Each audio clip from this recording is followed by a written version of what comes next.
Assalamualaikum. Kembali lagi di channel Novidiana. Dukung terus yuk channel ini dengan cara klik subscribe, like, komen, dan share. Kita lanjutkan saja cerita Nikah Kilat bab ke-38. Ralin yang hatinya panas dan jengkel karena Alin hari ini sangat mengganggunya. Ia kembali ke ruangan Ethan dan tidak jadi ke ruangan Risa. Saat masuk, Ralin tidak melihat sekretaris Ethan. Ia langsung saja masuk ke ruangan Ethan tanpa mengetuk pintu terlebih dahulu. "Tidak bisakah mengetuk pintu dulu?" tegur Ethan, tanpa mengalihkan perhatiannya dari lembar dokumen yang berserakan di mejanya. Tidak kunjung ada jawaban, Ethan menatap Ralin yang berdiri dengan mata berkaca-kaca. "Kamu marah padaku?" tanya Ralin dengan suara bergetar menahan tangis. Ethan masih menatap Ralin, heran, di mana sifat Ralin selalu membantahnya. Kenapa sifatnya jadi cepat berubah? Ethan baru ingat, ia tadi sempat membaca tentang ibu hamil. Ia menutup dahinya lupa. Orang hamil perasaannya lebih sensitif dari biasanya. "Kenapa masih berdiri? Kemarilah sayang," kata Ethan sambil memundurkan kursinya. Tak ada respon Ralin, Ethan beranjak dari duduknya dan berjalan ke arah Ralin. Ethan mengecup kening Ralin. "Maaf, aku tadi cuma bercanda," kata Ethan dan merangkul pundak Ralin. "Loh, kenapa tidak jadi ke ruang Risa?" tanya Ethan. "Apa ada yang mengganggumu?" tanya Ethan. Ralin menggeleng. Setelah bertemu Alin, moodnya rusak dan ia ingin cepat pulang. "Aku mau pulang dan istirahat," kata Ralin. "Katanya mau seblak," tanya Ethan. "Udah gak pengen? Mau pulang? Aku pulang sendiri atau kamu antar?" kata Ralin. Ethan memandang Ralin. "Ada apa sebenarnya?" tanya Ethan. "Aku hanya capek dan mau pulang.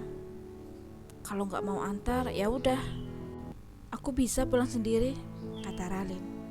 "Oke, kita pulang. Tapi sebelumnya kita makan dulu ya," kata Ethan. "Pulang," kata Ralin. "Tapi aku lapar, Ralin," kata Ethan.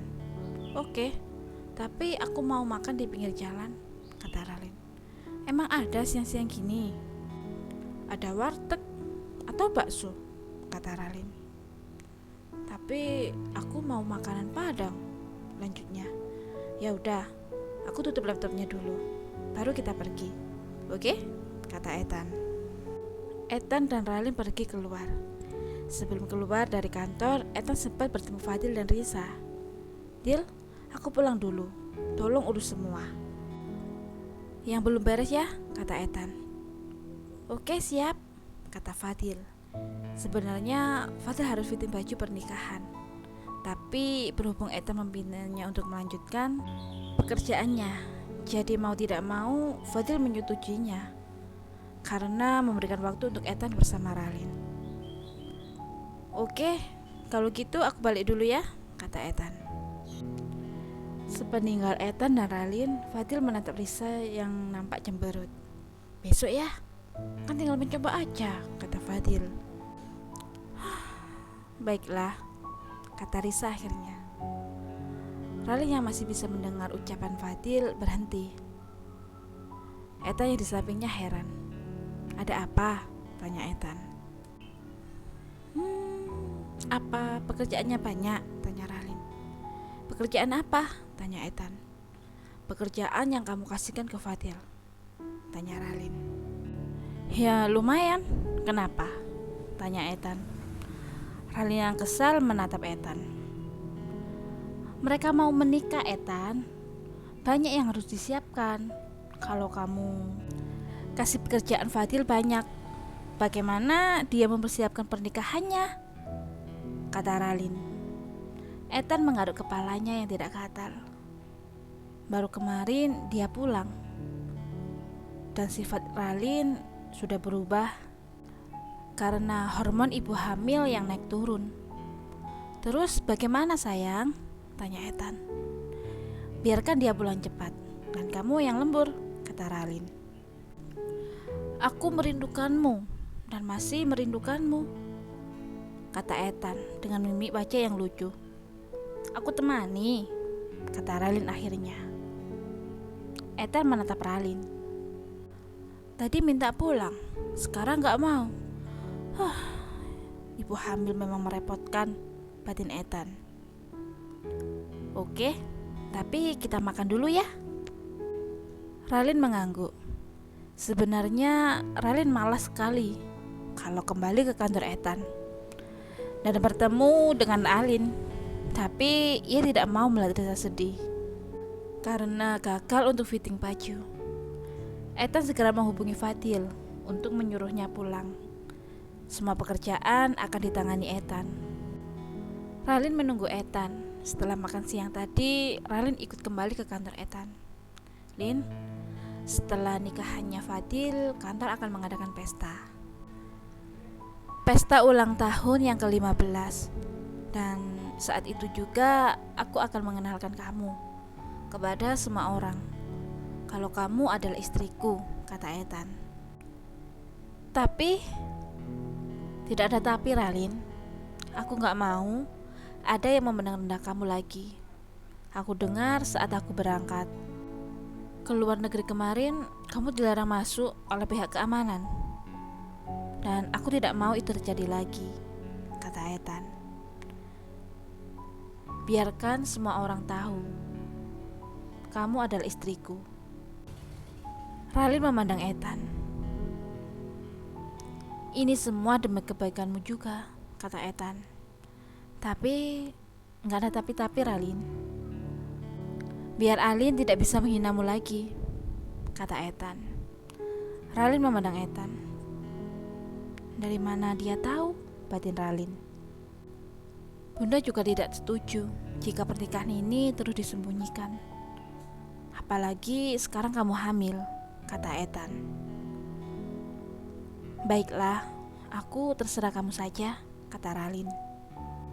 Waktu jam pulang, Ethan dan Ralin berjalan keluar. Sejak siang tadi Ralin mendengar bisik-bisik yang membicarakannya. Dan banyak yang bertanya-tanya.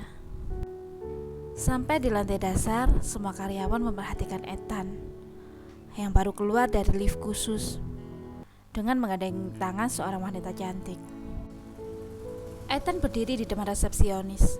Salsa, ingat, jangan pernah menahan wanita ini jika dia ingin bertemu denganku, kata Ethan. Resepsionis yang bernama Salsa itu mengangguk takut-takut. Ethan keluar kantor dengan menggandeng tangan Ralin.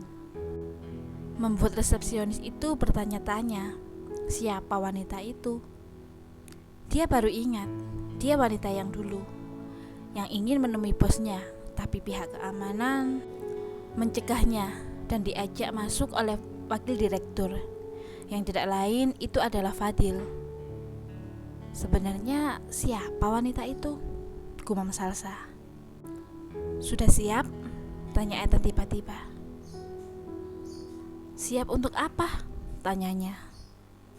Semua orang akan tahu siapa dirimu. Sebenarnya Ralin belum siap. Tapi apa yang dikatakan Ethan tadi benar. Apalagi Bunda juga menyarankan untuk mengumumkan pernikahannya. Tapi apa kata teman kuliahnya? Saat mereka tahu dia adalah Nyonya Ethan, istri donatur terbesar di kampusnya. Dia juga baru tahu kalau Ethan adalah donatur terbesar di kampusnya. Dari Bila tadi, sempat gak percaya. Tapi saat Bila memberikan foto Ethan padanya, baru dia percaya. Melamun terus, sindir Ethan. Apa? Tanyanya. Ia sengaja mengajak Ethan mampir di kafe Bila, karena tiba-tiba ia mengingat pancake buatan Bila. Dasar tukang melamun. Pasti kamu tidak sadar kan kalau kita sudah sampai? Tanyanya. Ralin hanya nyengir dan menggaruk ke tengkuknya. Hehe, Maaf, kata Ralin. Mereka turun dan langsung masuk ke kafe milik Bila. Kebetulan Bila sudah pulang dan berada di sana bersama Brian. Selamat sore, sapa Ralin. Selamat sore, hai Beb, sapa Bila. Brian hanya mengangguk menyapa Ethan. Hai, aku lagi pengen makan pancake buatanmu, sama jus strawberry buatanmu juga, kata Ralin pada Bila. Oke, aku buatin. Anda apa pak? Tanya Bila.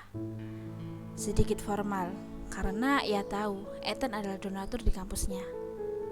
Panggil Ethan saja, pinta Ethan. Ralin juga sedikit heran dan sedikit geli mendengar panggilan Bila untuk suaminya. Tawa Ralin pecah. Ethan, Bila, dan Brian heran. Kenapa? Tanya Bila. Panggilanmu lucu. Jika kamu panggil Pak, aku melihat Ethan sangat tua. Kata Ralin. Bila sedikit malu dan tidak enak pada Ethan, tapi ia tersenyum saat melihat tawarannya Ralin. Senang melihatmu bisa tertawa lagi, batin Bila. Hehehe, maaf, mau makan apa Tan? Tanya Bila. Samain aja, tapi minumnya coklat panas saja ya, kata Ethan. Jangan sama, protes Ralin, membuat Ethan mengerutkan keningnya. Lah, kenapa? Tanya Ethan.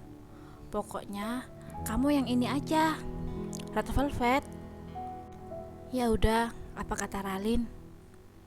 Pasrah Ethan sambil berjalan duduk di meja yang diduduki oleh Brian. Bersambung. Terima kasih teman-teman sudah menyaksikan kelanjutan cerita ini. Tetap jaga kesehatan ya. Dan sampai jumpa. Wassalamualaikum warahmatullahi wabarakatuh.